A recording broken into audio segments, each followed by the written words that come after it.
Hello students, आज का जो हमारा टॉपिक है वो है एलिमेंट्री ऑपरेशंस। ठीक है, एलिमेंट्री ऑपरेशंस या ट्रांसफॉर्मेशन।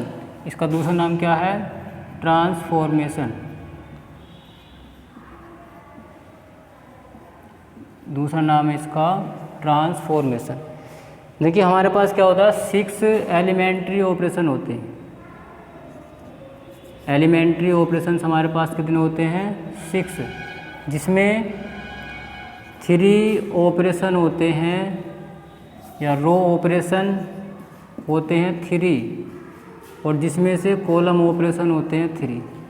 यानी 3 रो ऑपरेशन होते हैं और 3 होते हैं कॉलम ऑपरेशन। टोटल मतलब एलिमेंट्री ऑपरेशन जो होते हैं हमारे पास 6 होते हैं, जिसमें 3 होते हैं रो ऑपरेशन और 3 होते हैं कॉलम। रो में भी 3 होंगे, कॉलम में 3 होंगे। अब मैं तुम्हें रो के समझा रहा हूँ, जैसे रो के होते हैं ऐसे हमारे कॉलम के हो जाएंगे। पहला ऑपरेशन हमारा क्या है रो के लिए? RI interchange RJ।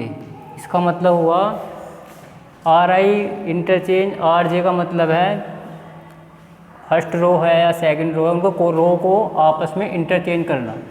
इसको एक मैट्रिक्स से समझो। मान लीजिए मेरे पास एक मैट्रिक्स है 11, 12, 13, 21, 22, 23, 31, 32, 33। ये मैंने ले लिया 3x3 ऑर्डर का मैट्रिक्स लिया। अब इसका मतलब यह है, इस ऑपरेशन का मतलब होता है रो को इंटरचेंज करना। जैसे मैं यहाँ पे लिखूँ R1 इंटरचेंज R2, तो ट्रांसफॉर्म होने के बाद ये मैट्रिक्स क्या बनेगा? यानी इस ऑपरेशन को फॉलो करने के बाद इस मैट्रिक्स में क्या होगा? इसका मतलब है कि R1 को R2 के रिप्लेस पर लिख दो और R2 को R1 के रिप्लेस पर। तो R1 R2 आपस में इंटरचेंज हो जाएंगे। तो R2 ऊपर पहुँचेगा A21, A22, A23, A11, A12, A13, और R3 हमारा नो चेंज। ये हमारा ऐसे ही रहेगा। तो ये हो गया हमारा फर्स्ट ऑपरेशन, रो को इंटरचेंज करना। जैसे रो को इंटरचेंज कर रहे हैं ऐसे ही कॉलम के अकॉर्डिंग कॉलम इंटरचेंज हो जाएगा। तो रो का हमने एक ऑपरेशन स्टडी कर लिया। सेकंड ऑपरेशन क्या है? मान लीजिए मुझे जो है किसी रो में एक नॉन जीरो स्केलर क्वांटिटी से मल्टीप्लाई करनी। जैसे यहाँ लिखा RI और K, यहाँ पर क्या है? एक स्केलर क्वांटिटी है जिसका मुझे प्रोडक्ट करना है। इसका काम, इस ऑपरेशन का मतलब ये है कि हम किसी भी रो में नॉन जीरो स्केलर क्वांटिटी से मल्टीप्लाई कर सकते हैं। जैसे मान लीजिए यही मेरे पास मैट्रिक्स था। अब अगर मैं यहाँ पर ये लिख दूँ कि R1 2 × R1, इसका मतलब ये हुआ कि R1 में क्या होगा? 2 से मल्टीप्लाई कर देंगे। तो ये मैट्रिक्स फिर क्या बनेगा? इसका मतलब R1 में नो चेंज। R2 का मतलब यहाँ पे लिखा हुआ R1 गलत हो गया। R1 में क्या लिखा? R1 में 2 से मल्टीप्लाई करिए। तो R1 का एलिमेंट क्या है? 11, 12, 13। तो 2 से मल्टीप्लाई करेंगे तो कितना हो जाएगा? A2 × A11, 2 × A12, 2 × A13। R2 R3 no change. तो 21, 22, 23, 31, 32, 33 नो चेंज। तो दूसरा ऑपरेशन हुआ हमारा किसी स्केलर क्वांटिटी से मल्टीप्लाई करना। पहला ऑपरेशन क्या था? रो को आपस में इंटरचेंज करना। कोई सी भी 2 रो को चेंज कर सकते हैं, किसी भी रो में स्केलर क्वांटिटी से मल्टीप्लाई कर सकते हैं। वो स्केलर क्वांटिटी क्या हो? नॉन जीरो हो। और थर्ड ऑपरेशन क्या है? थर्ड ऑपरेशन लिखा मैंने, जैसे यहाँ पे लिख दिया RI + RJ। इसका मतलब हुआ कि किसी रो में किसी दूसरी रो को ऐड कर देना, या किसी रो में किसी दूसरी रो को ऐड करते समय क्या करेंगे? किसी स्केलर क्वांटिटी से मल्टीप्लाई कर ऐड कर देना। तो इसका मतलब ये हुआ, अगर मैं यहाँ पे लिख दूँ कि R1 में ऐड करिए 2R2, तो इसका मतलब यही है बस कि R1 में हम ऐड करेंगे 2R2, कि R2 का दुगना करके R1 में जोड़ देना है। तो R1 में क्या है? 11, इसमें क्या जुड़ेगा? 21 जुड़ेगा, लेकिन दुगना होकर जुड़ेगा तो कितना आ जाएगा? A11 + 2 × A21। ऐसे ही A12 में क्या जुड़ेगा, A22 का दुगना जुड़ेगा 2 इंटू A22। A13 में भी क्या ऐड होगा, A13 में ऐड होगा 2 इंटू A23। उसके बाद क्या है R2 हमारा नो चेंज, R2 हमने ऐसे लिख दिया, R3 हमारा नो चेंज, ये हमने ऐसे लिख दिया। कहने का मतलब हुआ रो में जो 3 ऑपरेशन है ये है, इन्हीं ऑपरेशंस को फॉलो करना है। जैसे रो में है ऐसी 3 कॉलम में। पहला ऑपरेशन रो किसी भी 2 रो को इंटरचेंज करना, दूसरा ऑपरेशन किसी भी रो में किसी भी scalar non zero scalar quantity से मल्टीप्लाई कर देना, और थर्ड ऑपरेशन किसी भी रो में किसी भी दूसरी रो को ऐड कर देना, या उसको ऐसे कह सकते हैं किसी भी रो में किसी दूसरी रो को स्केलर क्वांटिटी से मल्टीप्लाई करके ऐड कर देना।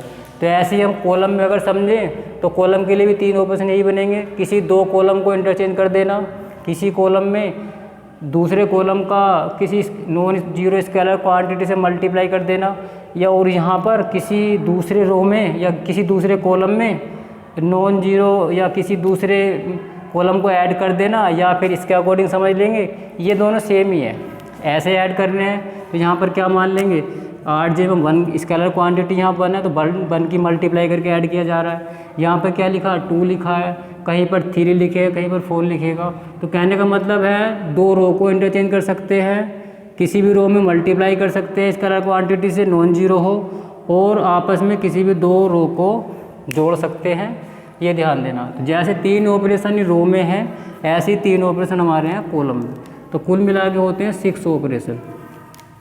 इनका यूज क्या है, इनका यूज होता है, मान लीजिए हमारे पास इक्वेशन गिवन है तो हम बड़ी आसानी से इन ऑपरेशन का यूज करके इन्वर्स फाइंड आउट कर लेते हैं। ठीक है, अब इन्वर्स सीखेंगे इसके अकॉर्डिंग कि इन्वर्स कैसे फाइंड करेंगे। सबसे पहले ये ध्यान रखेंगे इन्वर्स उसी मैट्रिक्स का निकलेगा जो matrix non singular square matrix हो। नॉन सिंगुलर स्क्वायर मैट्रिक्स क्या होता है, जिसका डिटर्मिनेंट 0 के बराबर नहीं होता। सिंगुलर मैट्रिक्स क्या होता है, सिंगुलर स्क्वायर मैट्रिक्स में क्या होता है, डिटर्मिनेंट ए का जो डिटर्मिनेंट होगा वो 0 आएगा। अगर किसी मैट्रिक्स की डिटर्मिनेंट वैल्यू 0 आती है तो उसका इन्वर्स एग्जिस्ट नहीं करेगा, और डिटर्मिनेंट वैल्यू 0 नहीं आती है तो इन्वर्स निकल जाएगा। यानी नॉन सिंगुलर में डिटर्मिनेंट 0 नहीं आता और सिंगुलर में डिटर्मिनेंट 0 आएगा। तो कहने का मतलब है कि नॉन सिंगुलर मैट्रिक्स का ही हम इन्वर्स फाइंड कर सकते हैं। ठीक है, तो आज का जो हमारा टॉपिक है वो इन्हीं दोनों में से किसी एक ऑपरेशन को लेकर के इन्वर्स फाइंड करना है। तो सबसे पहले ये समझेंगे इन्वर्स क्या है। A into A inverse is equal to I. कहने का मतलब है ये है कि एक मैट्रिक्स ए गिवन है, या इसको ऐसे लिख लीजिए AB इज इक्वल टू आई। ऐसे 2 मैट्रिक्स जिनका हम प्रोडक्ट करते हैं और हमें आंसर में आइडेंटिटी मैट्रिक्स मिल जाता है।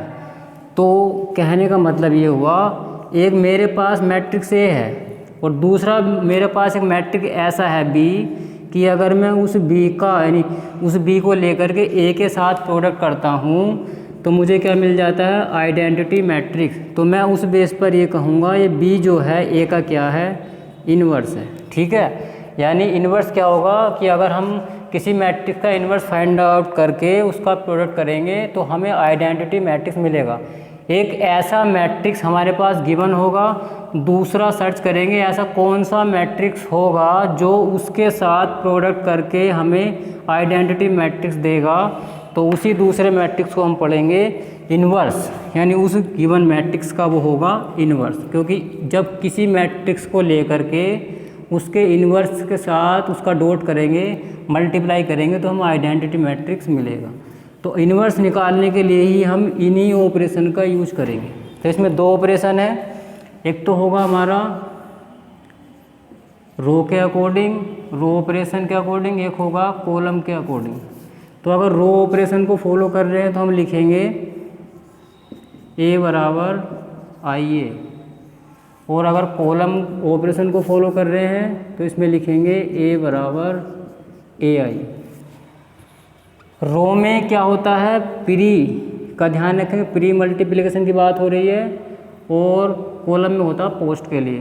तो जब भी रो ऑपरेशन यूज करेंगे, एलिमेंट्री रो ऑपरेशन यूज करेंगे किसी भी मैट्रिक्स का इन्वर्स निकालने के लिए, तो ये कंडीशन लिखेंगे, कॉलम के लिए लिखेंगे ये। अब इसमें क्या होगा, रो ऑपरेशन में प्री मल्टीप्लिकेशन बोला है तो केवल हम इन दोनों को सोल्व करेंगे। पहले केवल समझा रहा हूँ कि पहले क्या करना पड़ेगा, करना कैसे वो बाद में बताऊँगा।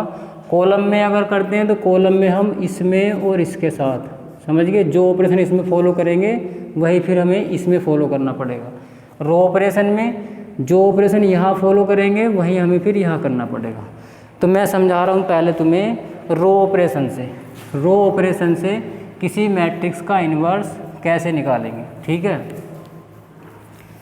प्रोसीजर क्या है, मैट्रिक्स गिवन होगा उसको लिखेंगे ए बराबर आई ए। क्यों लिखा, क्योंकि किसी भी मैट्रिक्स को अगर हम उतने ही ऑर्डर के, जितने ऑर्डर का ये मैट्रिक्स होगा उतने ही ऑर्डर के आइडेंटिटी मैट्रिक्स से प्रोडक्ट करें तो हमें वही मैट्रिक्स मिलता है। यानी एक ये रूल समझ लीजिए या फिर एक प्रॉपर्टी है कि किसी भी मैट्रिक्स में जितने वो ऑर्डर का है, यदि स्क्वायर मैट्रिक्स जिस तरह का ये होगा, स्क्वायर मैट्रिक्स ही होता है प्रोडक्ट के लिए, या ऐसे कह दीजिए जितने ऑर्डर का ये मैट्रिक्स होगा उतने ही ऑर्डर का अगर आइडेंटिटी मैट्रिक्स ले लें और प्रोडक्ट करें तो वो इस ए के ही बराबर आएगा। तो एलिमेंट्री ऑपरेशन का जब यूज करेंगे इन्वर्स निकालने के लिए तो हम यूज करें रो ऑपरेशन। तो रो ऑपरेशन का वर्क क्या है, वर्क ये है जो ऑपरेशन हम इसमें लगाएंगे वही ऑपरेशन हमें इसमें लगाना है। इस ए को एज इट इज लिखना, इसको कुछ नहीं करना, इसमें नो चेंज, इस ए को हमें ऐसे लिखना। रिलेशन हमने ये लिखा, ऑपरेशन लगा करके ऐसा लाएंगे कि यहाँ हमने जो ऑपरेशन लगाए हैं ऑपरेशन लगा करके इसको हमें आई बनाना है। जो आइडेंटिटी मैट्रिक्स यहाँ पर है हमें जो भी ऑपरेशन फॉलो किए हैं, रो ऑपरेशन या कॉलम ऑपरेशन, तो वो हम इस तरह से फॉलो करके लाएंगे कि यहाँ पर बाद में हमें आई बनाना है। जब यहाँ पर आई बन जाएगा, वही ऑपरेशन यहाँ फॉलो कर रहे हैं तो कुछ ना कुछ नया रिजल्ट हमें यहाँ मिलेगा। तो पहले वो मैट्रिक्स वो आई था, अब आई नहीं रहेगा। मान लीजिए वो मैट्रिक्स हमारा बी बन गया और इसे को ऐसे ही लिखेंगे, तो इसका मतलब क्या बना, आई बराबर बी है। और मैंने अभी समझाया था ये दो मैट्रिक्स ऐसे हैं जिनका प्रोडक्ट हम कर रहे हैं किसके बराबर आ रहा, आई के। तो उस बेस पर हम क्या कहेंगे, बी जो है क्या है, ए का इन्वर्स है। तो बस हमारा यही मैट्रिक्स जो आएगा वही हमारा इन्वर्स हो जाएगा। कहने का मतलब ए बराबर आई ए लिखेंगे, ऑपरेशन फॉलो करके इस मैट्रिक्स को हमें आइडेंटिटी मैट्रिक्स बनाना है।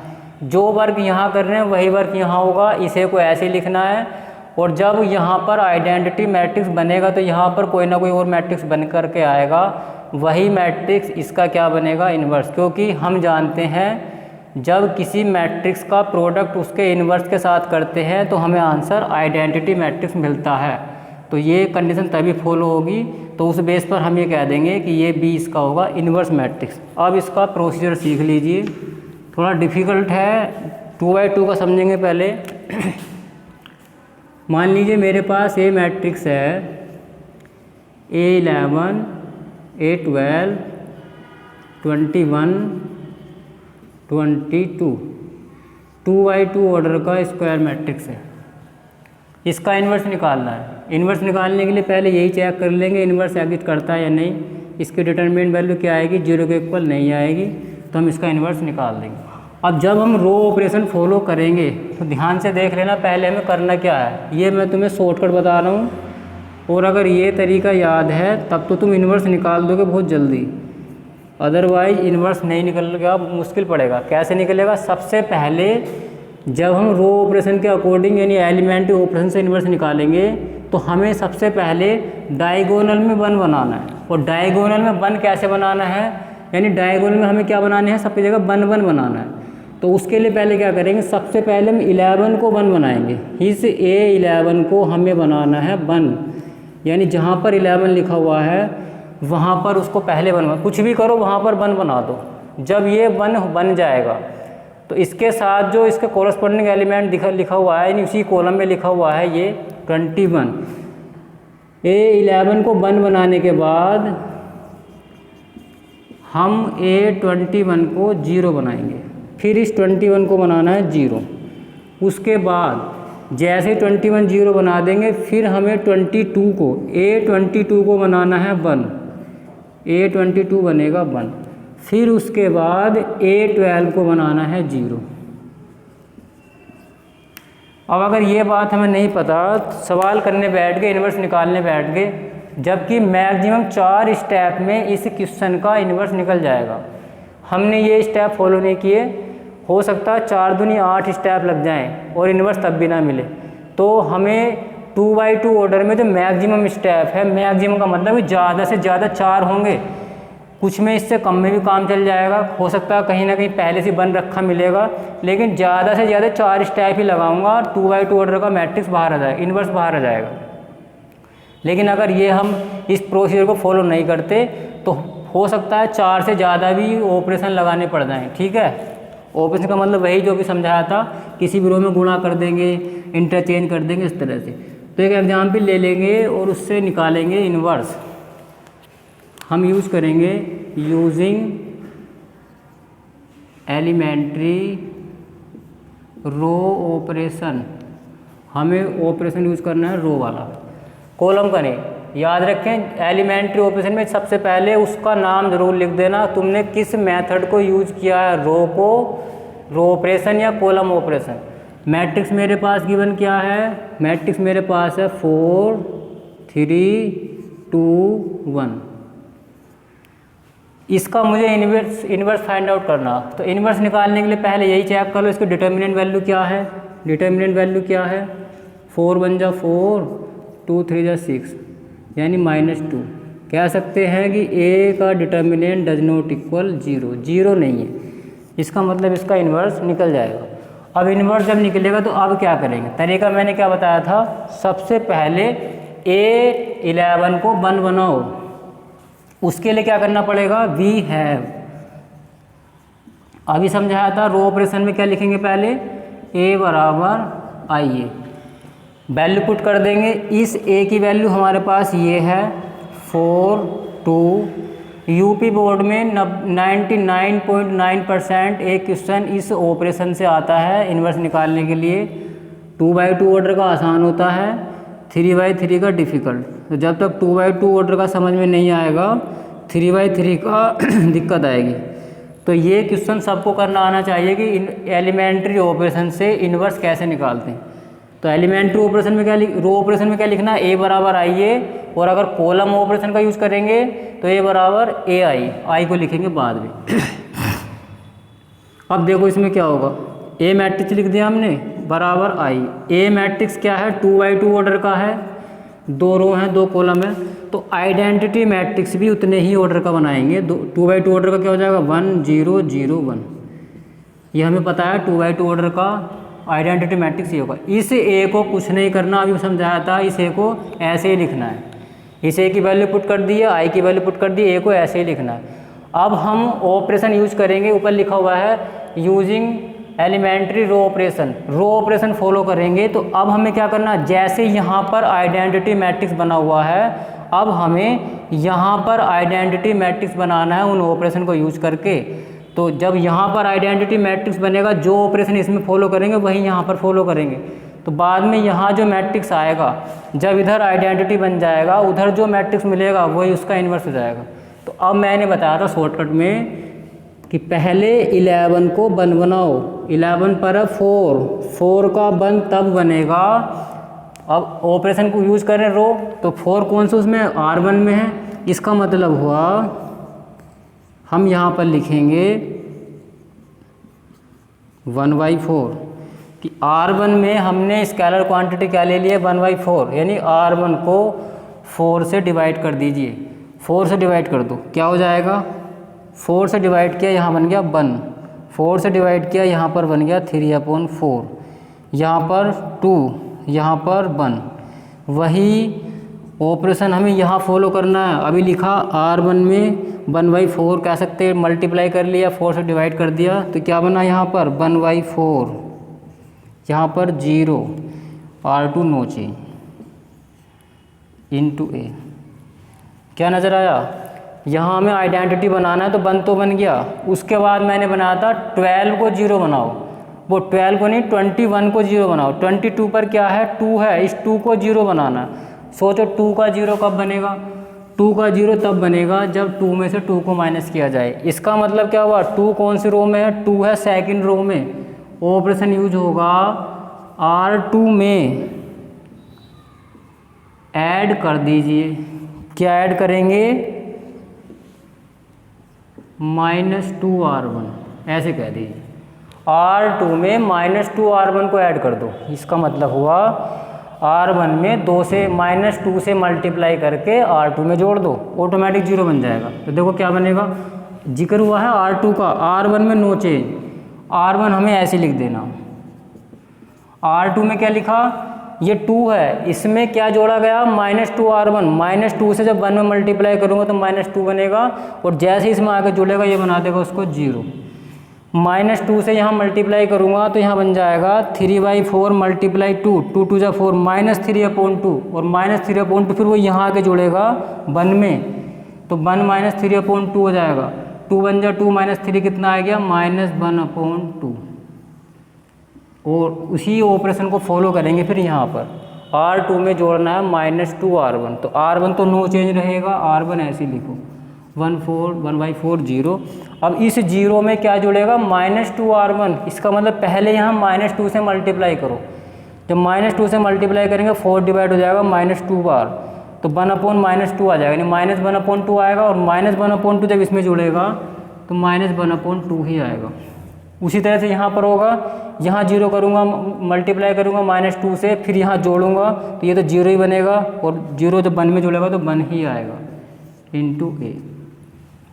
अब ध्यान से देखना है क्या बना, A11 1 है, A21 0। अब उसके बाद मैंने बताया था A22 को 1 बनाओ। A22 1 कैसे बनेगा, -1/2 का 1 कैसे बनेगा, ये ऐसे बनेगा जब यहाँ -2 से गुणा कर दें। -1/2 में अगर -2 से गुणा करें कट जाएगा, माइनस माइनस प्लस का 1 आ जाएगा।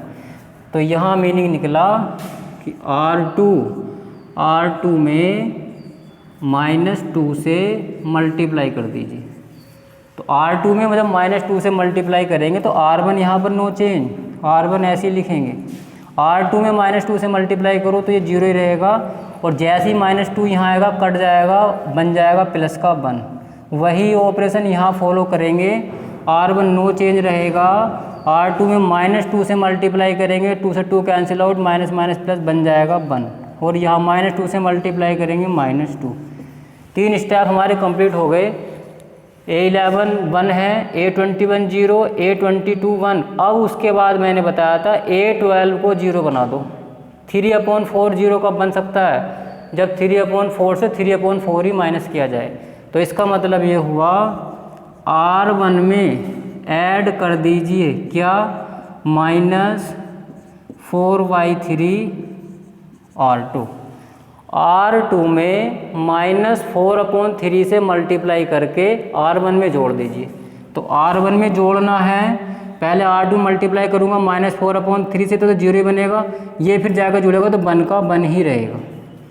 इसमें मल्टीप्लाई करूँगा -4/3 से, तो बनेगा -4/3। अब ये -4/3 नहीं, -3/4, ये गलत हो गया। R1 में जोड़ना है -3/4 R2, तो ये तो 0 ही बनेगा, 0 ऐड होगा 1 बन जाएगा। अब यहाँ जब मैं 1 में मल्टीप्लाई करूँगा -3/4 से, तो -3/4 बनेगा, और ये मैं इसमें जोड़ूंगा 3/4 में, तो माइनस ही रहेगा, इसका साइन माइनस का, ये आपस में कट जाएगा, वैल्यू बनेगी 0। यानी यहाँ पर बन गया 0, ये 0, तो ये 1। R2 में नो चेंज। यही वर्ग यहाँ पर फॉलो करना है, यही ऑपरेशन यहाँ फॉलो कर दीजिए। R1 में -3/4 से R2 में गुणा करके इसमें जोड़ दो। तो जब मैं 1 की मल्टीप्लाई -3/4 से करूँगा बनेगा -3/4। ये फिर मैं इसमें जोड़ूंगा R1 में, तो प्लस तो माइनस में कन्वर्ट हो जाएगा, -1/4, 1/4 -3/4 बनेगा। एलसीएम लेकर सोल्व करूँगा कितना आएगा, -2/4, यानी माइनस के 1/2। तो ऊपर यहाँ आ गया -1/2। वो वर्ग यहीं पर फॉलो होगा, पहले मल्टीप्लाई करो 3/4 से, तो -2 मल्टीप्लाई करेगा 3, इस तरह से 2 दूनी 4 हो जाएगा, माइनस माइनस प्लस 3/2 आएगा, और ये 3/2 जुड़ेगा ऊपर R1 में, तो यहाँ पर आ जाएगा 3/2। R2 no change. क्या हुआ देखने में क्या नज़र आया? जब हमने आइडेंटिटी मैट्रिक्स यहाँ लिया था, तो अब हमने क्या किया, ऑपरेशन फॉलो करके गिवन मैट्रिक्स को किस में कन्वर्ट कर दिया, आइडेंटिटी मैट्रिक्स में। तो ये आइडेंटिटी मैट्रिक्स बना, वो मैंने पहले बताया था कि उधर आइडेंटिटी बनाना है और इधर जो मैट्रिक्स बनेगा। अब ये क्या समझाना चाह रहा हमें, ये समझा रहा है कि ये जो मैट्रिक्स है, इस मैट्रिक्स का क्या निकला, इन्वर्स। क्यों? क्योंकि अगर इस मैट्रिक्स का प्रोडक्ट मैं इस मैट्रिक्स के साथ करूं, इस ए की वैल्यू अगर मैं ये पुट कर करके प्रोडक्ट कर दूं, तो मेरे पास आइडेंटिटी मैट्रिक्स आएगा। तो इस बेस पर हम ये कह सकते हैं, ये जो मैट्रिक्स है, आइडेंटिटी मैट्रिक्स तभी मिलेगा जब उस मैट्रिक्स में उसके इन्वर्स से मल्टीप्लाई हो। तो ये जो मैट्रिक्स हमने फाइंड आउट किया है, यही मैट्रिक्स इसका क्या होगा, इन्वर्स हो जाएगा। ठीक है, ये इसका हो जाएगा इन्वर्स। तो 2/2 ऑर्डर की जरा पहले थोड़ा अभ्यास कर ले, उसके बाद समझाऊंगा 3/3 ऑर्डर का। 2/2 का ऑर्डर फिर समझा रहा हूँ। सबसे पहले 11 को 1 बनाएं, जो 11 के एलिमेंट पर होगा। उसके बाद 21 के एलिमेंट को 0 बनाएं। उसके बाद 22 एलिमेंट को 1 बनाएं। उसके बाद 12 के एलिमेंट को 0 बनाएं। यानी अगर यहाँ 11, 21, 12, 22 है, तो पहले हमें यहाँ रहना है, फिर हमें यहाँ आना है, उसके बाद फिर हमें यहाँ पहुँचना है, और फिर हमें यहाँ पहुँचना। कहने का मतलब है कि यू टाइप का शॉर्टकट है, यू पर ध्यान रख लेंगे और एरो बना लेंगे तो समझ में आ जाएगा कि हमें ऐसे ऐसे वर्क करना है। आज की वीडियो में इतना ही, नेक्स्ट वीडियो में देखेंगे 3/3 ऑर्डर का। Thank you.